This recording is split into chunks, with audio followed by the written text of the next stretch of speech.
This is the wedding dress that my mother-in-law, Betty Talbert, made for me, so my mom could see me in my wedding dress, which was our dream. That meant a lot to me when my mom seen me in my dress. It meant the world. Back in June, she was diagnosed with stage 4 lung cancer, and she also had brain cancer.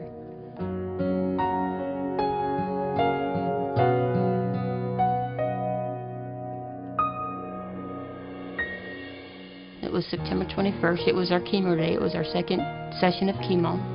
And the nurse came over and says, Rhonda, your mom's oxygen was at 52. And so we're getting her oxygen up before we get her chemo. Next thing I knew, we're in the emergency room and we had the code team in there. They didn't think she was going to make it that night. So we were down there for hours.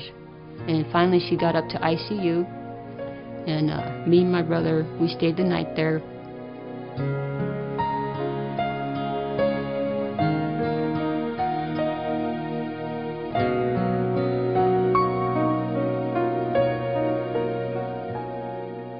When we finished with the doctor at my mom's room, and he said he was going to take her off the BiPAP machine that's helping her breathe, she'd only have a couple hours to live.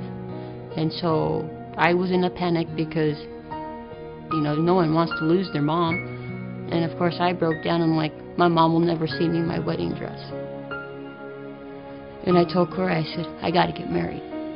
I got to get married. She let me know that it was her wish or desire to have the opportunity to be married in the intensive care unit, because that was something that her mother had expressed to her, to be able to see her youngest daughter be married before she passed. Rhonda decided that this is something that she wanted to do, and so we worked together to bring it all together. I contacted the food service staff to see if we could pull a cake or something of that nature together. We involved the folks in the gift services shop, and they were able to provide decorations. We just kind of all worked together and found what was best and would make the wedding a special moment for them. I mean, everybody I contacted in the hospital was more than willing to help and excited about the whole ceremony and just kind of ready to pitch in. And so I go get my wedding dress on, and I go in there, and what they did to that ICU room. They had pictures, they had flowers, they had balloons. It was just amazing, like a little chapel. So during the ceremony, we pulled up music, and so we played that march, the wedding march, when she came through. And there was probably 50 people in ICU on that hallway, and there wasn't a dry eye in the place. It was just a special and amazing moment to be a part of.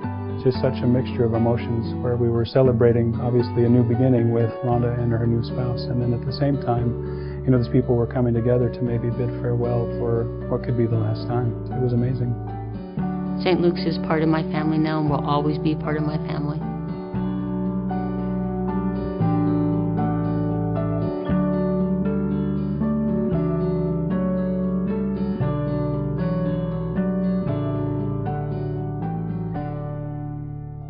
She was so looking forward to attending this wedding, and her family was so looking forward to it. We made sure that everything was set up so that Linda could make that trip and be there.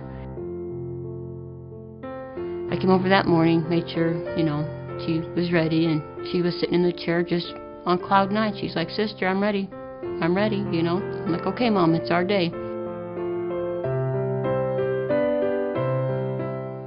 After the ceremony, my mom came home, and she got to spend a lot of time with her family and her friends, and then she passed away on October 11th.